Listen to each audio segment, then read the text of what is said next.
All right, joining me right now, former economic advisor for President Ronald Reagan, Mr. Art Laffer, and he is not very happy, shall we say, about these tariffs. Are you, Art?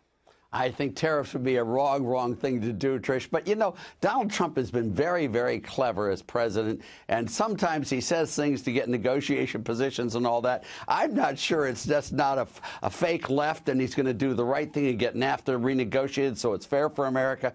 I don't know that he really wants to impose tariffs. I hope not. They would be bad for the U.S. However, if he can get NAFTA renegotiated, God bless him. Well, maybe that is exactly what it is. Maybe it is a negotiation you don't tactic. know.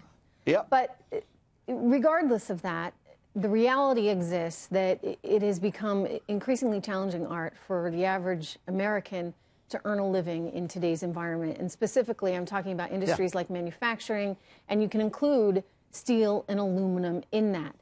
Is that because so much of that is now overseas?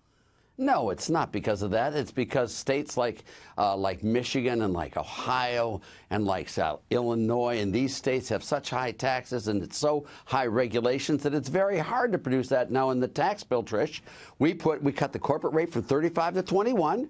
We did 100% expensing of capital purchases in the year of purchase. We got rid of global tax. We made it territorial.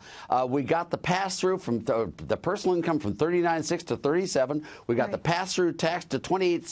I mean, it's just let it happen and it'll work, and these guys are all right. Look, the tax cuts, those are the carrots as opposed to the sticks. That's one way to go. That said, how do you stay competitive in a world where you have other governments, and China comes to mind, that are willing to subsidize their industries because maybe they want to put our industries out of business? You know, sometimes when countries do that, it's really terrible. For example, with the color television industry, Trish, we put on boycotts and tariffs all across it. It was so bad for the color television industry, they couldn't compete with anyone, and the color television industry disappeared from America because of our tariffs and because of our protection. That's the problem, is Americans are really good at taking on Europeans or Asians or anyone else, and it's the competition that makes us stronger and better.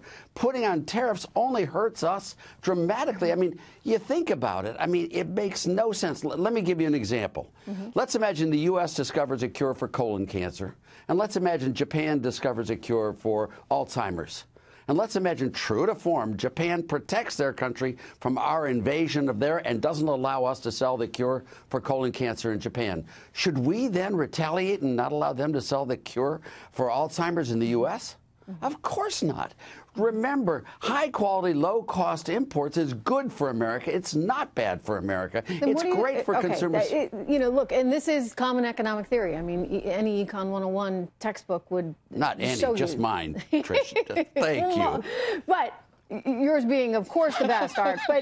But the reality is, how do you equate for or account for then the increasing trade deficit we have faced, and you know, China because of one simple reason, and simultaneously the lack of rising wages in the U.S. I mean, adjusted for inflation, they've barely gone anywhere for the last 30 years. Sure. But the trade deficit has increased. Let's talk about the trade deficit.